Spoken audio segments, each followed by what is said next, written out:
Ok, donc je fais la vidéo explication parce qu'il y a beaucoup de gens, j'ai reçu plein de DM de gens qui me demandent. Qu'est-ce qui se passe? Et vu que je me suis engagée sur TikTok, je me dois de vous raconter. Donc en gros, comme vous savez, je suis partie à Palma de Majorque. Le 22. Le 22. Sans Inès parce qu'elle voulait vraiment pas, elle stressait de fou à cause de l'avion, etc. Après de base elle devait venir, hein, c'est juste qu'à la dernière minute, genre elle a paniqué. Ouais, la dernière minute, elle a crise d'angoisse, tout ça, machin, elle a paniqué. Elle a pas voulu venir du coup.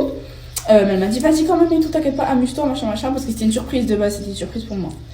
Et du coup, elle est pas venue, et sauf que c'est moi qui avais les clés de la maison. Et vu qu'elles dorment, elles habitent ensemble, bah, du coup, elle pouvait pas rentrer chez elle, quoi. Donc elle pouvait pas rentrer, donc je suis partie à Majorque avec les clés, donc elle pouvait pas rentrer, machin. Elle me dit rien, elle me prévient pas qu'elle peut pas dormir dehors, ni chez sa mère. Donc elle décide de dormir chez son ex. Elle vous dira sûrement, non mais j'ai dormi chez ma meilleure amie et tout, c'était pas chez mon ex.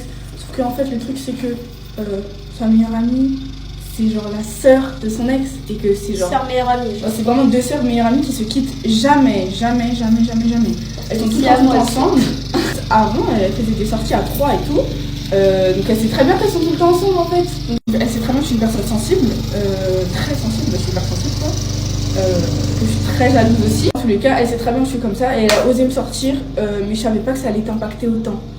Alors que même quand elle me disait ouais je vais juste dormir chez ma meilleure amie parce qu'elle a une autre meilleure amie, je vais juste dormir chez elle machin, ça me dérangeait genre, et pour moi elle le faisait pas. Et par contre là, parce que moi je suis pas là, au lieu de juste marcher dehors, elle est pas obligée de dormir dehors, elle peut juste marcher la nuit dehors, surtout que le lendemain elle est venue à Palma.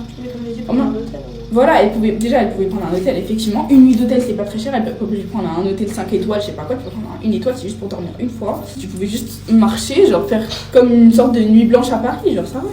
Et là, elle est partie, mais bref, j'ai juste un truc. Elle va sûrement dire j'ai pas dormi dans la même chambre, j'ai dormi dans une chambre à part, maintenant je sais pas calculer, j'en sais rien, j'étais pas là. Je sais que la base d'un couple c'est de la confiance, mais depuis qu'il s'est passé ça, je n'ai plus confiance et même moi j'ai des problèmes de confiance depuis que je suis petite.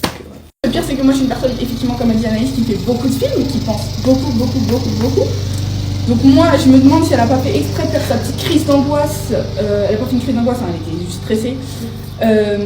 Pour dormir chez son ex durant le voyage et tout, même si on dispute beaucoup, j'essaie d'être quand même gentille avec elle, genre je lui fais des câlins, je lui fais des bisous et tout, alors que en fait j'ai mal au cœur, genre j'ai peur qu'il se soit passé quelque chose entre elles, même si je sais que je lui fais confiance et tout, mais juste genre ça me fait grave peur, genre j'ai pas envie que